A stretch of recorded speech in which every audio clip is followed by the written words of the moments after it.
Georgian authorities have put the former prison officer who leaked videos of inmates being tortured on Interpol's wanted list.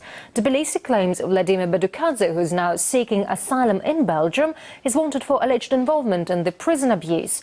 The release of the footage sparked massive protests across Georgia ahead of the country's parliamentary election.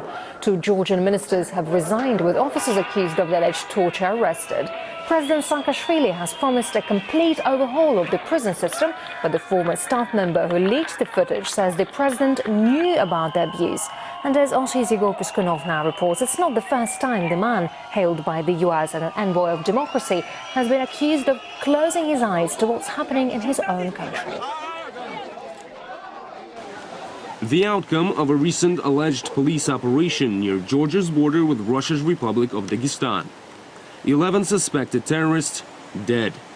Tbilisi says the armed men were Chechens who crossed into Georgian territory and kidnapped around 10 locals before being caught by police. The news spreads quickly, but not everyone's buying it. This was all organized by Georgian security services.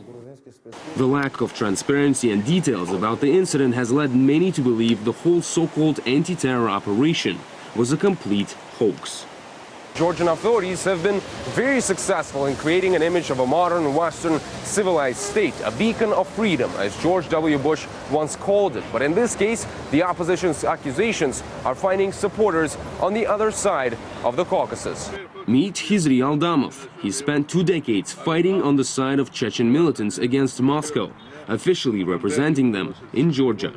He also has doubts about what really happened at this latest border operation. First of all, their weapons were American-made. Second, none of them fired off a single shot. That's not all. The uniforms of these so-called fighters were brand new.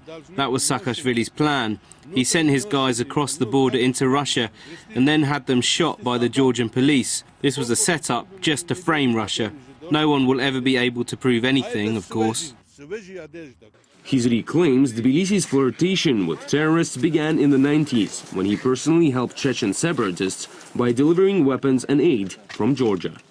The Pankivsky Gorge in Georgia is really close to Chechnya.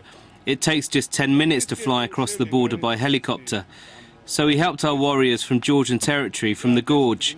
We delivered weapons, money, took the injured, and then sent them all around the world for treatment.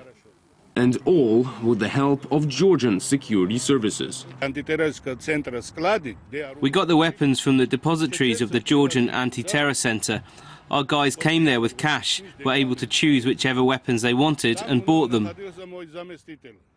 Aldamov says Tbilisi's interest in Chechen militants didn't diminish even after President Saakashvili came to power, a man often portrayed as an envoy of democracy.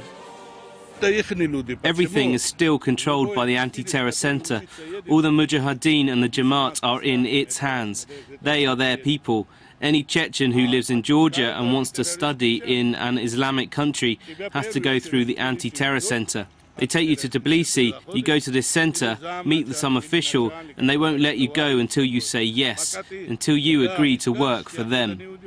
Aldamov claims that his knowledge almost cost him his life. Following an assassination attempt, he was allowed to return to Chechnya with a green light from Russian authorities after he asked for forgiveness. Now he plans to reveal everything he knows. Igor Piskunov, RT, Grozny, the Chechen Republic.